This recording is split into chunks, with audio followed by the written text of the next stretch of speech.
गणेश जी प्रथम पूज्य क्यों बने आप सब जानते हैं। एक बार भगवान शिव कार्तिकेय जी से और भगवान गणेश जी से बोले कि जाओ पृथ्वी की परिक्रमा करके आओ। जो सबसे पहले पृथ्वी की परिक्रमा लगाएगा वह प्रथम पूज्य कहलाएगा। कार्तिकेय जी का वाहन तो मयूर था, मोर पर बैठकर फुर्र से उड़ गए। पर गणेश जी का वाहन क्या है? जोर से चूहा, मूषक। गणेश जी का वाहन है चूहा। तो गणेश जी धीरे धीरे चले। अब गणेश जी जब चले तो गणेश जी सोचे कि मैं पूरी पृथ्वी की परिक्रमा कैसे लगाऊं। बोले संपूर्ण विश्व माता पिता में समाया है, क्योंकि माता पिता में हम समाये थे। माता पिता से ही ये संसार प्रकट होता है। इस संसार में कोई भी हो, बिना माँ बाप के संसार में आने की इजाजत नहीं है। भगवान ही क्यों ना हो, उनको भी माता पिता का आश्रय लेना पड़ा। देवकी वसुदेव, कौशल्या, दशरथ जी। इस संसार में ऐसा कोई नहीं है जो भगवान भी माँ बाप के बिना आए। तो चाहे चींटी हो या हाथी हो, इंसान हो या पक्षी हो, सबको आने के लिए किसका आश्रय लेना पड़ता है? माता पिता का। तो माता पिता ही ये सृष्टि को उत्पन्न करने वाले हैं, सृष्टि को रचने वाले हैं। इसलिए गणेश जी ने सोचा कि माँ बाप को प्रणाम कर लूं, परिक्रमा कर लूं, तो संपूर्ण पृथ्वी की परिक्रमा करने का हमें फल मिल जाएगा।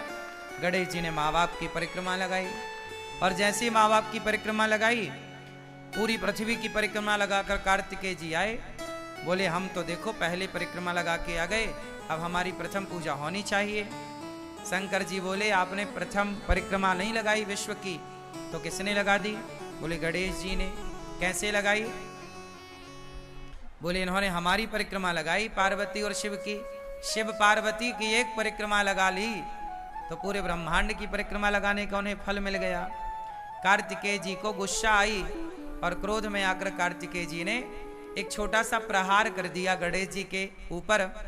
तो वो प्रहार जाकर गणेश जी के दांत में लगा, तो गणेश जी का एक दांत टूट गया। तब से उनका नाम पड़ा एकदंत। क्या नाम पड़ा? एकदंत दयावंत चार भुजाधारी, माथे सिंदूर सोहे। तो गणेश जी का नाम एकदंत। तो कार्तिकेय जी और गणेश जी के बीच में जो शर्त लगी तो गणेश जी जीत गए। तो गणेश जी ने माँ बाप की परिक्रमा की, तब से गणेश जी प्रथम पूज्य हो गए कि गणेश जी जैसी बुद्धि किसी के पास नहीं है। इसलिए गणेश जी बुद्धि के अधिष्ठात्र बन गए, बुद्धि के देवता बन गए। गणेश जी किसके देवता हैं? जोर से। गणेश जी बुद्धि के देवता हैं। जिसे बुद्धि चाहिए वो गणेश जी के पास जाए। गणेश जी बुद्धि के परम देवता हैं। अच्छा, गणेश जी का वाहन है चूहा। अब जरा यहां ध्यान से सुनिएगा। हमारे वेदों पुराणों ने, हमारी ऋषि मुनियों ने कितनी बढ़िया व्यवस्था की है। समझदार को इशारा काफी, ये सुना है ना आप लोगों ने। आप सब समझदार हैं, इसलिए हम सारी करते चलेंगे। देखो, गणेश जी बुद्धि है और गणेश जी का वाहन क्या है? चूहा। चूहा किसका प्रतीक है? चूहा किसका प्रतीक है? तर्क का। कुतरता रहता ना, कुछ भी मिल जाएगा चूहा कुतर देगा। चूहा तर्क का प्रतीक है। किसका प्रतीक है? तर्क। चूहा है तर्क और गणेश जी हैं बुद्धि। तो गणेश जी किसके ऊपर सवार हैं? बुद्धि के ऊपर। गणेश जी किसके ऊपर सवार हैं? तर्क के ऊपर। बुद्धिमान वही हो सकता है जो तर्क पर सवार हो।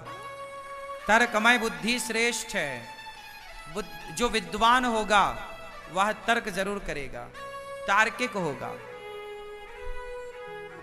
तर्क शास्त्र पढ़ते हैं ना हम लोग, तर्क शास्त्र है। तो बुद्धिमान व्यक्ति, देखो एक बच्चा होता है ना, बहुत सारे सवाल करता है। माँ भगवान हैं तो दिखाई क्यों नहीं पड़ते? माँ गणेश जी की सूंड लंबी क्यों है? माँ गणेश जी के कान बड़े बड़े क्यों हैं? ऐसा बच्चा पूछता है ना आपसे। तो ये बच्चा जो पूछ रहा है उसके पूछने को ही तर्क कहते हैं। वो तर्क करता है। जैसे तर्क है, गणेश जी के कान बड़े क्यों हैं? ये तर्क है। ये क्या है? ये मैं इनसे प्रश्न कर रहा हूं, मतलब मैं इनसे तर्क कर रहा हूं। यही है तर्क। गणेश जी के कान बड़े बड़े क्यों हैं? ये क्या है? बोलो बोलो, क्या है ये? तर्क है। क्या है ये? तर्क। अच्छा, तर्क कौन कर सकता है? सवाल कौन कर सकता है? मूर्ख व्यक्ति कभी सवाल नहीं कर सकता। पढ़ा लिखा बुद्धिमान ही सवाल कर सकता है। सवाल करने वाला तार्किक है, मतलब पढ़ा लिखा है। छोटे छोटे बच्चे बहुत सारे सवाल करते हैं, क्योंकि उनके अंदर, वो अभी पढ़े लिखे तो नहीं है, पर उनकी जिज्ञासा है, तर्क है। तो तर्क कौन कर सकता है?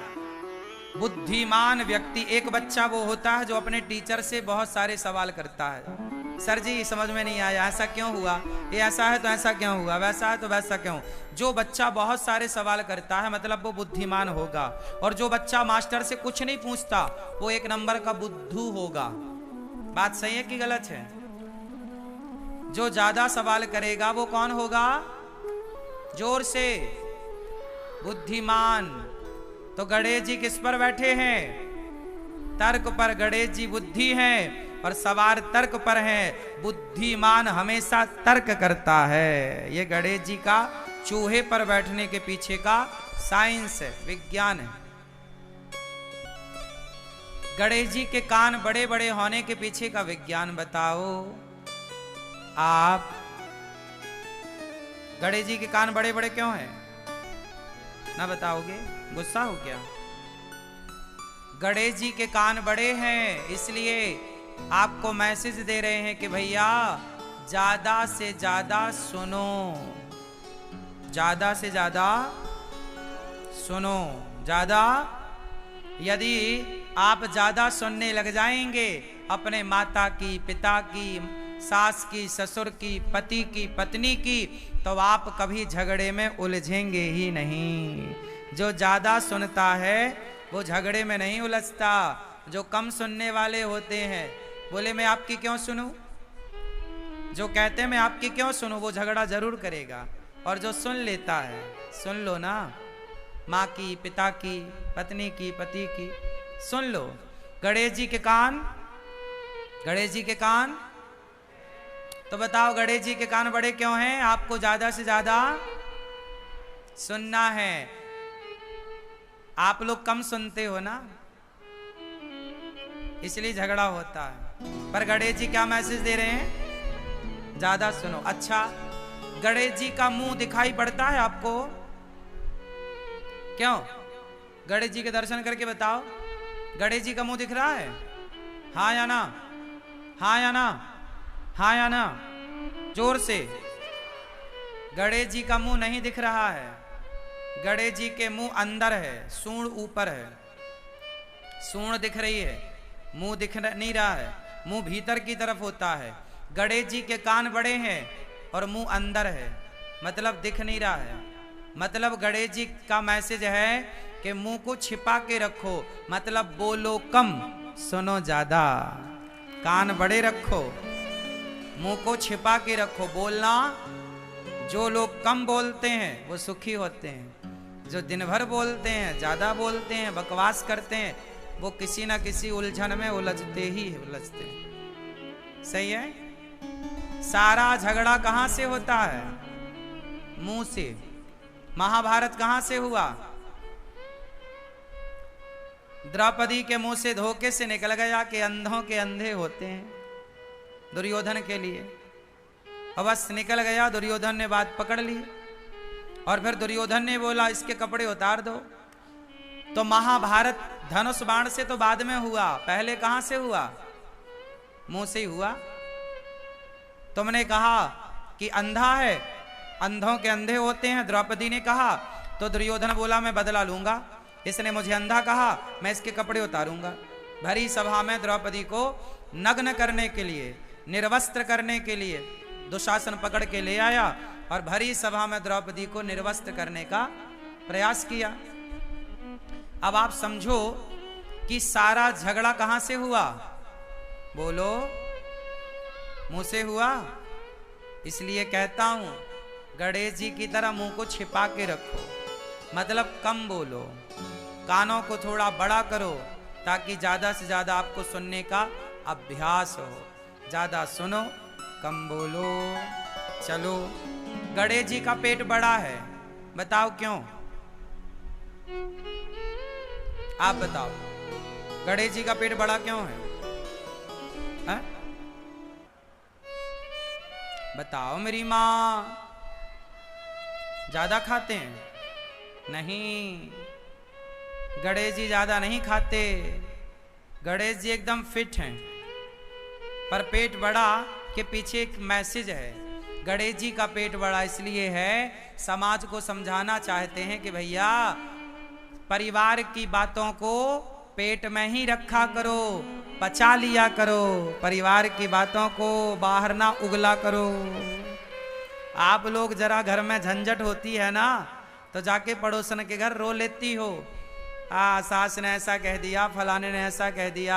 आपके पेट में कुछ भी ठहरता नहीं है, सब उगल देती हो या उगल देते हो। इससे क्या होता है? संत जन कहते हैं, अपने, एक दोहा बोल रहा हूं, फिर आप अर्थ बोलना, हमें उसका अर्थ नहीं आता, आप लोगों से जानेंगे आज।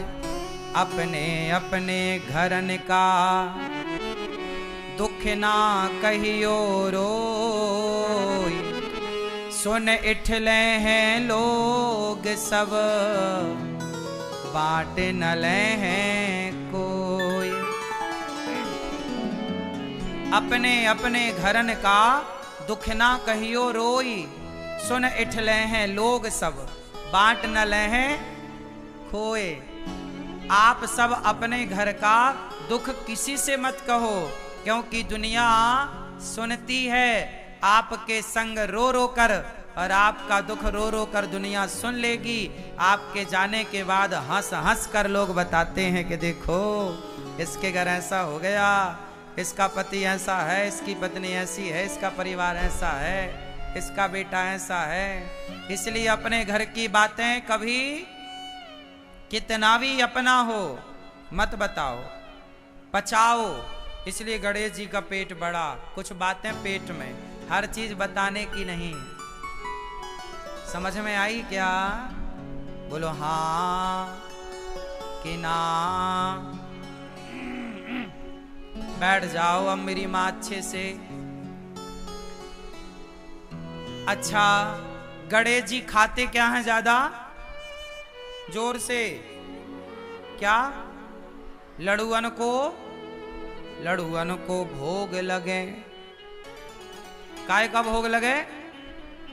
गणेश जी लड्डू खाते हैं, और हम भारत के लोग भी लड्डू खाते हैं। हम सनातनी लोग ना लड्डू ज्यादा खाते हैं।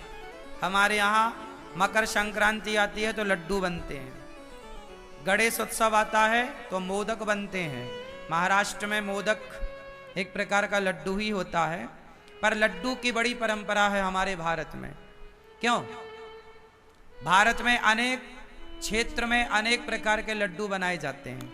बेसन के लड्डू, तिल के लड्डू, है ना, और ना जाने किस किस के लड्डू आप सब बनाती होंगी मेरी माँ, और लोग खाते भी होंगे। अनेक अनेक लड्डू हम सब बना के खाते हैं। मोतीचूर के लड्डू, हाँ या ना, राजगिर के लड्डू, फला फला फला खूब सारे लड्डू। गणेश जी को लड्डू बड़ा पसंद है। क्यों? मैसेज क्या है लड्डू के पीछे? आप लोग लड्डू के पीछे का मैसेज समझिए, विज्ञान समझिए। लड्डू बनता है बहुत सारे दानों को जोड़कर।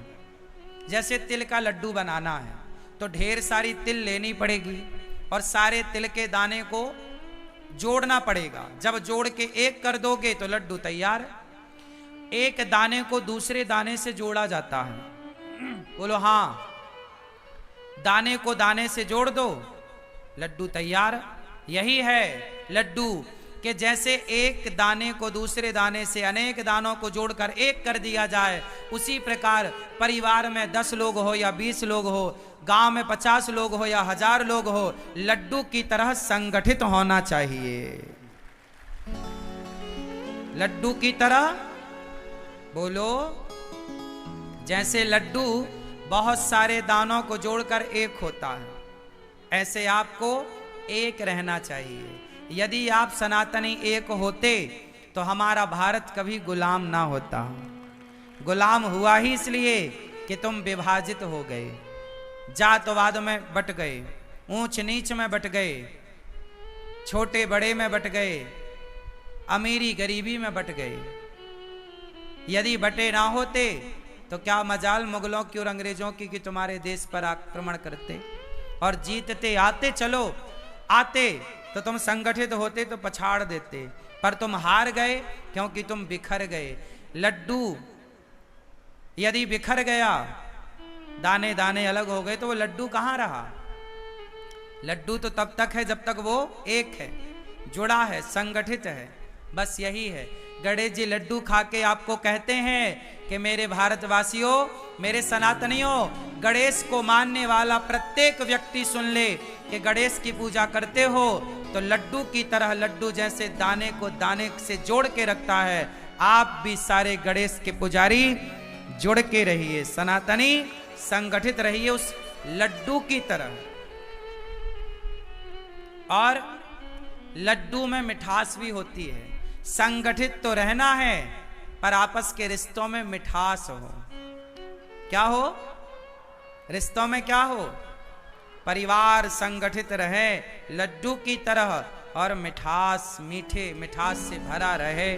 जहां सुमति तहां संपत्ति नाना, जहां कुमति तहां विपत्ति निदाना। संगठित रहो। गणेश जी की नाक बड़ी है। बोलो हाँ, गणेश जी की नाक बड़ी है। चलो अब इसका मतलब आप बताओ। ये चश्मा वाली बहन बताएंगी, सब हमने बताया, कुछ आप बताओ। गणेश जी की नाक क्यों बड़ी है? बैठे बैठे बताओ। नहीं पता? क्यों? आप बताओ। नहीं बताओगे ना? कुछ कसम खा के आए हो, कुछ नहीं बताऊंगा, है ना? गणेश जी की नाक बड़ी है। समाज में कुछ ऐसा काम करो अपनी बुद्धिमत्ता से, आप समाज में इतने बड़े पद, बड़े नाम तक पहुंचो कि समाज में आपके सम्मान की नाक बड़ी हो। कभी नाक ना कटा लेना, कोई ऐसा गलत काम ना कर लेना कि आपकी नाक कट जाए। नाक बड़ी होनी चाहिए, मतलब आपका समाज में सम्मान होना चाहिए। आजकल के लोग सम्मान की परवाह नहीं करते और गलत काम कर लेते हैं, बाद में भले उनकी नाक कट जाए। अब देखो ना, बहुत सारे लोग हैं जो गलत काम कर रहे हैं, उन्हें जरा भी डर नहीं कि हमारे गलत काम से हमारे माँ बाप की छवि का क्या होगा, हमारे माँ बाप की नाक का क्या होगा, हमारे माँ बाप की इज्जत का क्या होगा। जब आप कोई भी अच्छा काम करते हो तो आपके माँ बाप का नाम बढ़ता है। जब कोई भी आप अच्छा कार्य करते हो तो आपके गांव का, आपके समाज का, आपके देश का नाम आपसे गौरवान्वित होता है। बोलो हाँ। और जब आप कोई भी गलत काम करते हो तो आपके माँ बाप की नाक कट जाती है। बोलो हाँ। तो गणेश जी की नाक बड़ी है कि भैया नाक बड़ी करना है, नाक कटाना नहीं है। सम्मान कमाना है, इज्जत कमानी है, नाक कटानी नहीं। ऐसे कोई काम नहीं करने जिन कामों को करने से आपका समाज में अपयश हो।